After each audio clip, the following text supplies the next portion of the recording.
Hello, bonjour et bienvenue dans cette nouvelle vidéo. Bienvenue sur ma chaîne. Je m'appelle Christelle, je suis contrôleur aérien et coach d'anglais en ligne.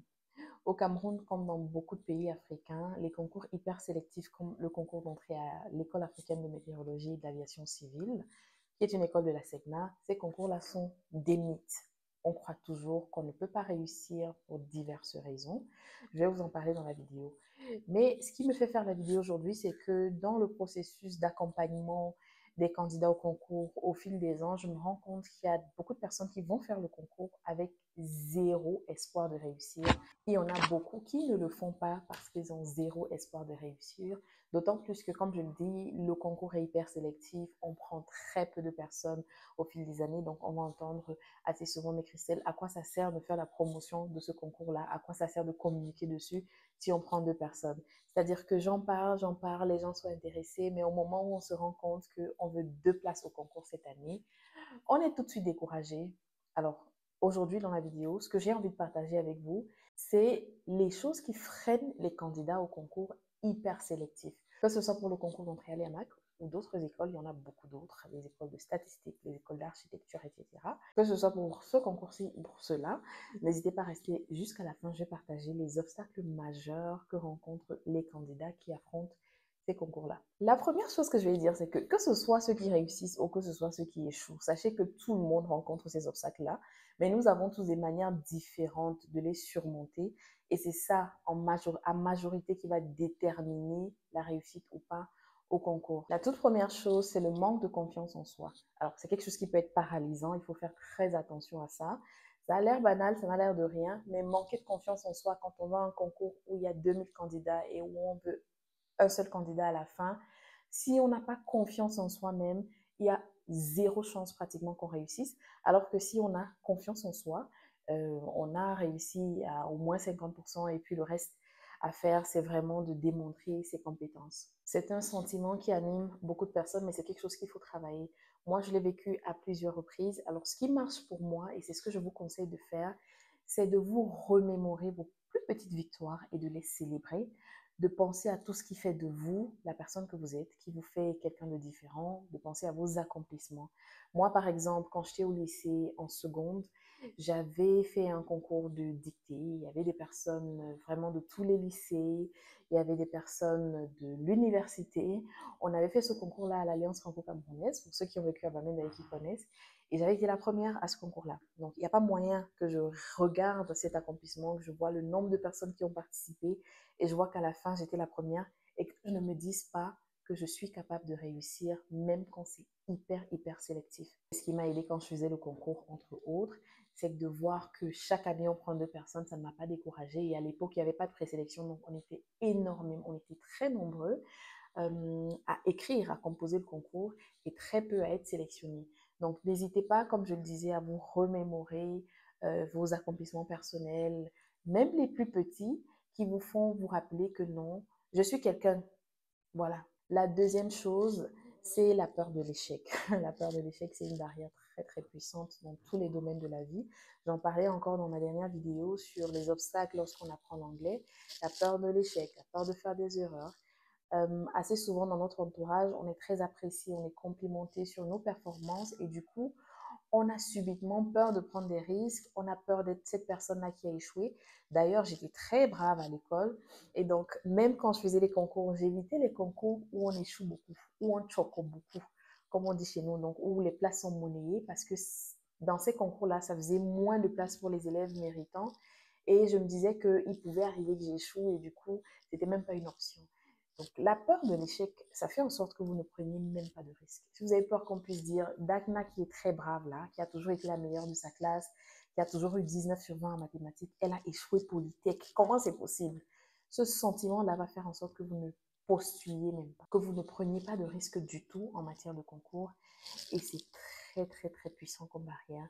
Et il faut dominer ça. Il faut réussir à voir chaque échec comme une opportunité d'apprentissage. Il faut dépasser cette peur et vous dire que l'échec, c'est pour tout le monde en fait. Personne n'est parfait, tout le monde est capable de faire des erreurs. D'ailleurs, échouer une fois peut vous donner de meilleures chances de réussir la fois suivante. Donc, retirez de votre esprit cette idée selon laquelle si vous échouez, ça fait de vous une personne moindre ou une personne, voilà, peut échouer Dans un cas ponctuel, ça fait de vous un échec total dans la vie.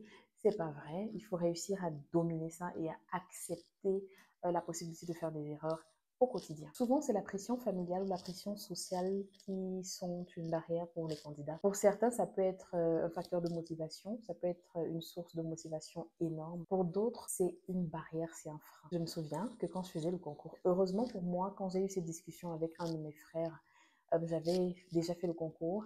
Donc, je disais que quand je faisais le concours en 2009, quand je l'avais déjà fait, j'avais une discussion avec quelqu'un qui me disait que c'était impossible que je réussisse. Il a dit comme ça en français littéralement, alors que ce n'était pas forcément par méchanceté, même s'il n'avait pas mesuré l'impact que ça aurait pu avoir sur moi.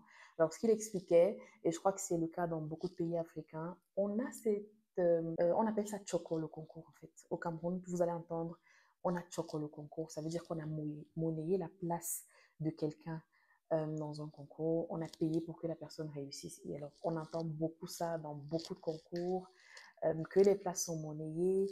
Donc, on a toujours cette idée-là que pour chaque concours, surtout les concours qui sont bien, entre guillemets, c'est le cas pour les AMAC, c'est un concours de bourse, on entend toujours dire que c'est les enfants des grands qui réussissent. Et donc, ce jour-là, mon frère me disait que je ne pouvais pas réussir parce que forcément, le peu de places, le peu de personnes qu'on prend, c'est des personnes déjà connues, c'est les enfants de tel et de tel. Moi, je ne suis pas l'enfant de quelqu'un. Je n'ai rien à payer, je ne suis pas parrainée et donc il est impossible que je réussisse. Ça m'avait énormément affectée et sincèrement, j'avais, comme on dit, enlevé les organes. J'avais retiré mon cœur, je n'avais plus espoir du tout de réussir ce concours-là. Heureusement pour moi, j'avais déjà composé et donc après quand j'ai réussi, c'était pour moi la preuve qu'il ne faut pas se laisser entraîner dans des discours, par des discours de ce genre-là. Il ne faut pas se laisser affecter par des conversations, des discours péjoratifs et négatifs sur nos performances. Il faut aussi savoir que beaucoup de personnes nous conseillent sur le plan négatif par rapport à leurs limitations. Quelqu'un qui te dit tu ne peux pas réussir à ce concours, c'est surtout par rapport à ses limites à elle et pas par rapport aux tiennes. Donc, il faut avoir confiance en soi, prendre en compte ses propres capacités, bien sûr écouter les autres, mais ne pas toujours en tenir compte, surtout quand c'est un frein pour nous-mêmes.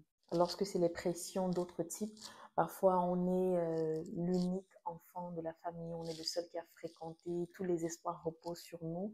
Ça peut être hyper stressant, ça peut être très bloquant et même nous empêcher de réviser, de préparer le concours normalement parce que voilà, on a d'autres raisons de réussir à ce concours-là. Donc, quand c'est le cas, il faut discuter avec des personnes de confiance de notre entourage, il faut partager avec les gens cette pression-là et essayer de dominer ça avant d'affronter le concours, sinon c'est perdu d'avance. Il y a la mauvaise gestion du temps, de l'emploi du temps, qui constitue également un frein énorme. Moi, j'en sais quelque chose. On est à l'ère des réseaux sociaux, on est à l'ère de la technologie, on est 8 heures. Je ne sais pas d'ailleurs, je vous demande, est-ce que vous avez un téléphone qui mesure votre temps d'écran?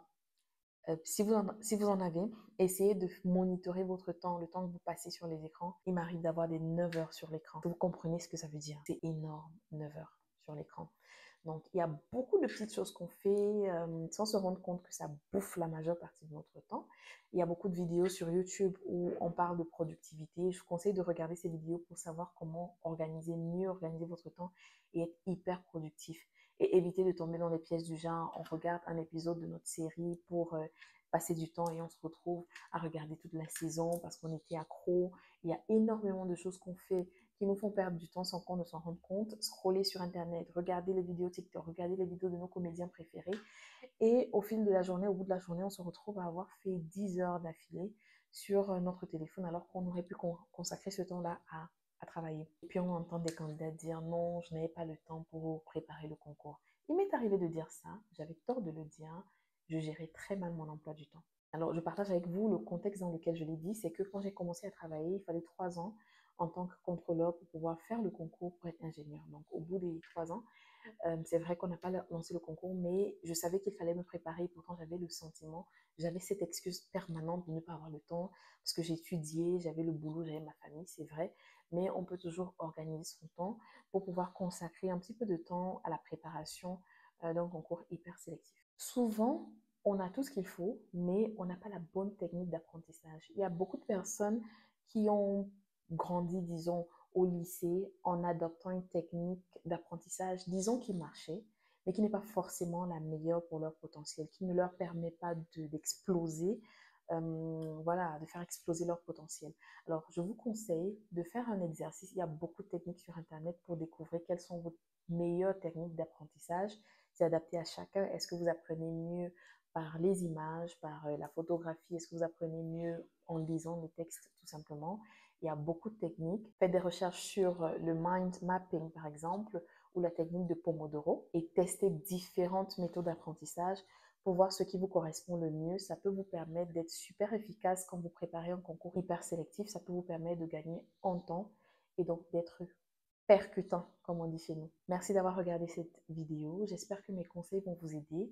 Le concours d'entrée à l'ERMAC approche. J'espère que vous serez nombreux à postuler, que vous n'aurez pas peur de postuler et que vous aurez confiance en vous et en votre potentiel pour que vous ayez une chance d'accéder à la famille de l'aviation au Cameroun ou dans les 18 pays de la SECNA. Je vous dis à très bientôt dans une prochaine vidéo. N'hésitez pas à liker, à commenter et à partager. Et surtout, faites comme d'habitude, dites-moi en commentaire si vous vous retrouvez dans les obstacles que j'ai partagés et quelle est la technique qui marche pour vous. Bye bye.